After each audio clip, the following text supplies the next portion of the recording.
नमस्कार, मैं हूं प्राइम टाइम न्यूज़ का वो एंकर जो आजकल अच्छे दिनों की तरह ही कहीं खो सा गया है। मैं बात करूंगा आम आदमी से जुड़े हुए उन मुद्दों की जो रोज़मर्रा की ज़िंदगी में उस पर असर डालते हैं। बात होगी कोरोना महामारी की, जिसकी वजह से देश में कई लोगों ने अपनी जान गंवा दी और कई लोगों को अपनी नौकरी भी गंवानी पड़ी है। लॉकडाउन के असर के चलते लोगों के कारोबार ठप हो गए हैं। वहीं देखा गया है कि हमारी GDP भी चरमरा गई है। नमस्कार देशवासियों, चाहे कोई मुझे जंगली कहे, कहने को वो कहता रहे, हम फेक न्यूज के तूफानों में घिरे हैं, हम क्या करें। हिंदुस्तानी भाव के जॉब छोड़ने के बाद गाड़ी में बैठकर चीखने का जॉब हम रिपोर्टर्स ने ले लिया है। गाड़ी के शीशे खोले हो या हो बंद, चिल्लाना हमारा होता है। कोई तो बताए ओ यार, ये जर्नलिज्म कैसे होता है। अरे हम दीपिका के पीछे, TRP हमारे पीछे, किसान और GDP को हम क्यों पूछे। Too much fun. अरे सलवार सूट दीपिका आ रही है। अरे रणवीर, अरे जी हाँ, आजकल के न्यूज़ चैनल्स में बस यही चल रहा है।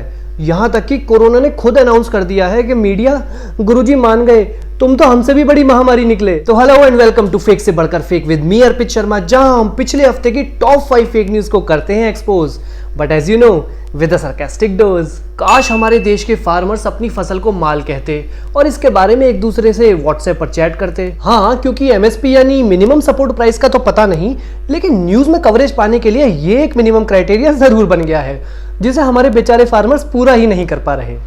हाल ही में राज्यसभा में पास हुए फार्म बिल्स को लेकर प्रोटेस्ट मीडिया के कैमरे के अलावा हर जगह दिख रही है। इसको लेकर 25 सितंबर को भारत बंद तो था, लेकिन फेक न्यूज बंद नहीं था, और इसी से रिलेटेड है हमारी पहली फेक न्यूज। सोशल मीडिया पर इन दिनों एक पोस्ट बहुत वायरल हो रही है, जिसमें पंजाब के मोगा शहर के एक गांव में अडानी एग्री लॉजिस्टिक्स लिमिटेड का एक बोर्ड लगा हुआ है। क्लेम ये किया जा रहा है कि राज्यसभा में जैसे ही 3 बिल पास हुए, अडानी ग्रुप ने अपने वेयरहाउस का बोर्ड उस गांव में लगा दिया। हालांकि बूम ने इसके बारे में जब अडानी लॉजिस्टिक्स के एक ऑफिशियल से बातचीत की तो पता चला कि ये बोर्ड अभी का नहीं बल्कि साल 2007 का लगा हुआ है, जब अडानी ग्रुप को मोगा शहर में एक नेशनल स्कीम के अंडर कोई टेंडर मिला था। बूम ने अपनी तहकीकात में इस खबर को फेक पाया।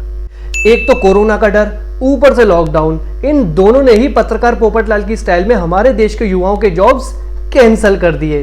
अनएम्प्लॉयमेंट रेट इतना बढ़ गया कि जहां हमारे देश के पहले PM की बर्थडे को लोग चिल्ड्रंस डे के नाम से सेलिब्रेट करते हैं, वहीं हमारे देश के करंट PM की बर्थडे को सोशल मीडिया पर लोगों ने नेशनल अनएम्प्लॉयमेंट डे के नाम से सेलिब्रेट किया। अब इसी से जुड़ी है हमारी अगली फेक न्यूज। हाल ही में सोशल मीडिया पर कुछ फोटोज शेयर की गई, जिसमें पुलिस प्रोटेस्ट कर रहे लोगों पर लाठी चार्ज करती हुई नजर आ रही थी। क्लेम यह किया गया कि हाल ही में उत्तर प्रदेश में अनएम्प्लॉयमेंट के अगेंस्ट हो रही प्रोटेस्ट पर पुलिस ने लाठीचार्ज किया और उसी से रिलेटेड ये फोटोग्राफ्स थी। हालांकि बूम ने जब अपनी तहकीकात की तो पता चला कि ये फोटोज अभी की नहीं बल्कि साल 2018 की हैं, जब असिस्टेंट टीचर्स की पोस्ट के लिए एप्लीकेंट्स ने प्रोटेस्ट किया था। यहां तक कि उस वक्त की गई इस प्रोटेस्ट के बारे में राहुल गांधी और जर्नलिस्ट प्रशांत कुमार ने भी ट्वीट्स किए थे। बूम ने अपनी तहकीकात में इस खबर को फेक पाया। आप लोगों ने एक रियलिटी शो इंडियाज बेस्ट ड्रामेबाज के बारे में जरूर सुना होगा, लेकिन इस शो के टाइटल पर अगर कोई भी व्यक्ति कॉपीराइट क्लेम कर सकता है तो वो है the one the only India's original drama queen Rakhi Sawant. अपने स्वयंवर से लेकर हरी मिर्ची के नाम पर लोकसभा में वोट मांगने तक, राखी सावंत और कंट्रोवर्सीज का कुछ ऐसा रिश्ता है मानो लोहा और मैग्नेट का, दोनों साथ ही चलते हैं। हाल ही में सोशल मीडिया पर राखी सावंत की कुछ फोटोज बहुत वायरल हो रही हैं। उन फोटोज में वो पाकिस्तानी झंडे के साथ पोज करती हुई दिखाई दे रही हैं। बस फिर क्या था, पेट्रोलर्स का इंजन स्टार्ट हुआ और उन्होंने सोशल मीडिया पर ट्रेंड करना स्टार्ट कर दिया कि राखी सावंत एंटी नेशनल हैं और राखी सावंत को देश छोड़कर भाग जाना चाहिए। लेकिन इसी बीच आ गया बूम का फैक्ट चेक स्पीड ब्रेकर, जिन्होंने इन फेक न्यूज के इंजन पर ब्रेक लगा दिया। बूम ने जब राखी सावंत से इन फोटोग्राफ्स के बारे में पता किया तो पता चला कि ये फोटोज उनकी एक मूवी मुद्दा 370 से रिलेटेड है और उसी की शूटिंग के दौरान ली गई थी, जिसमें वो एक पाकिस्तानी लड़की का कैरेक्टर प्ले कर रही हैं। हालांकि उसकी शूटिंग भी देहरादून और कश्मीर में ही हुई है, ना कि पाकिस्तान में, जैसा कि सोशल मीडिया पर लोग क्लेम कर रहे थे। बूम ने अपनी तहकीकात में इस खबर को भी फेक पाया। मार्च के महीने में खूब जोरों से बचने के बाद थाली एक बार फिर से सुर्खियों में आई, जब जया बच्चन ने पार्लियामेंट में इसका जिक्र कर दिया। हालांकि शादी करते वक्त अमिताभ बच्चन ने जब जया बच्चन से बोला होगा कि जो तेरा है वो मेरा है, तब उन्हें इस बात का बिल्कुल भी आइडिया नहीं होगा कि उनके एक स्टेटमेंट की वजह से अमिताभ बच्चन पर फेक न्यूज के इतने एलिगेशंस लॉक कर दिए जाएंगे। पर उनके फैंस को मैं बता देना चाहता हूं कि बूम ने लाइफलाइन बनकर उन पर हो रहे सारे फेक एलिगेशंस पर समय समाप्ति की घोषणा कर दी है।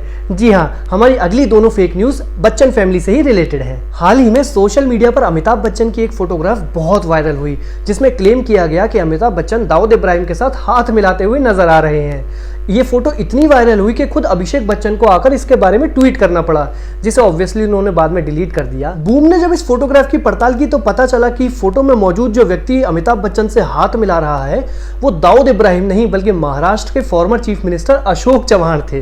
बूम ने जब तहकीकात की तो पता चला कि ये फोटो मार्च 2010 में टाइम्स ऑफ इंडिया में भी पोस्ट की गई थी, जिसका कैप्शन लिखा था कि अमिताभ बच्चन और सीएम अशोक चव्हाण राजीव गांधी सी लिंक से जुड़ी एक सेरेमनी या फंक्शन में साथ शामिल हुए हैं। बूम ने अपनी तहकीकात में इस खबर को फेक पाया।